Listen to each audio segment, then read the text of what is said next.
Since 2013, my home buying company has dealt with over 150,000 valuation requests, and in this video I'm going to share the 3 things we focus on to accurately assess if a property makes a good investment or not. So let's get into it. First thing we focus on is making money on the purchase. People often get confused by this, but when you're buying property, your goal is to not make money on selling it, but actually make as much money as possible on the purchase. So what do I mean by this? How does that make any sense? I mean buying the property below market value. This is without doubt the biggest hack to catapulting your success in building a property portfolio. So if you buy a property worth £200,000 for £180,000, yes, the property's cost you £180,000, but you've actually made £20,000 on the purchase.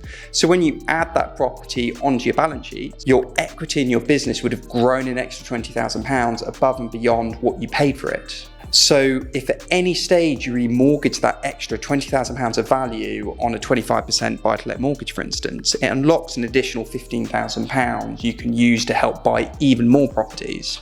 Now, finding below market value property in itself a real skill, and we currently source between 1 to 200 property opportunities for investors each month. Comment BMV below if you want the team to contact you to explore this.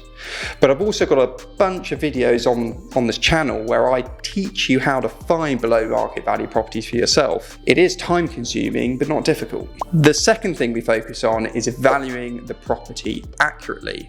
To make money on the purchase, you need to know how to value your property. You can't rely on an estate agent to value the property for you. You have to be capable of valuing properties accurately yourself. Now, before you say, that's what the estate agent is for, remember, all the estate agent cares about is winning the instruction from the seller to sell their property and achieve them whatever price they want. The majority of properties on the market right now are actually on for way too much. And those that are on the market at the right price or at below market value sell really, really quickly and have a lot of competition on them.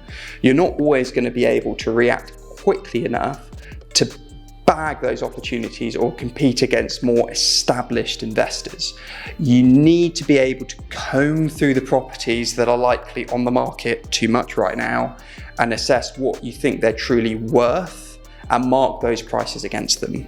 So you might see one property on it 100,000, but it's only worth 90,000 and offer 85,000. You might find another on it 200,000, but no, it's only worth 185 and offer 175. You need to keep following that process, not once, not twice, but likely 10, 20 times, offering the prices that work for you till you reach the point a seller agrees to your offer. For example, with my business, we ratio about 1 in 10. So we'll research 10 properties, put in the offers to get down to the one that agrees to sell at the price we think it's worth. If you don't know how to value property, check out this video on this channel where I go into a step-by-step process on how to value property accurately.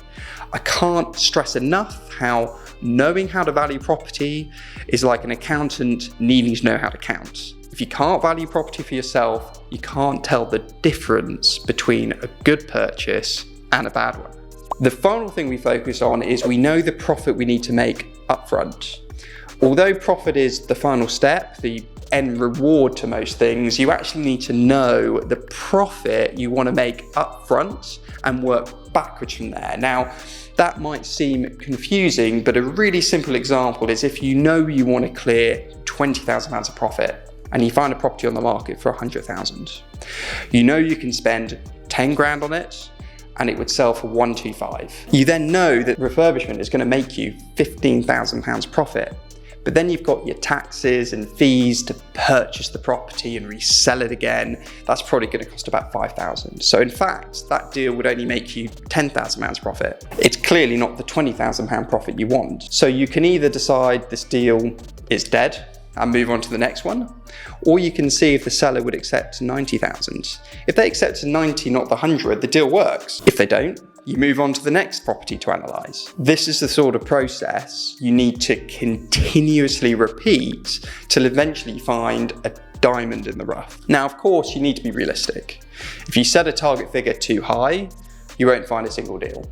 If you set the figure too low, you'll find too many deals and it will be slower for you to build your property empire. This is the exact same process if you're buying property to hold long term as a rental investment. You'll do the same thing, but rather than resell the property, you'd hold on to it long term.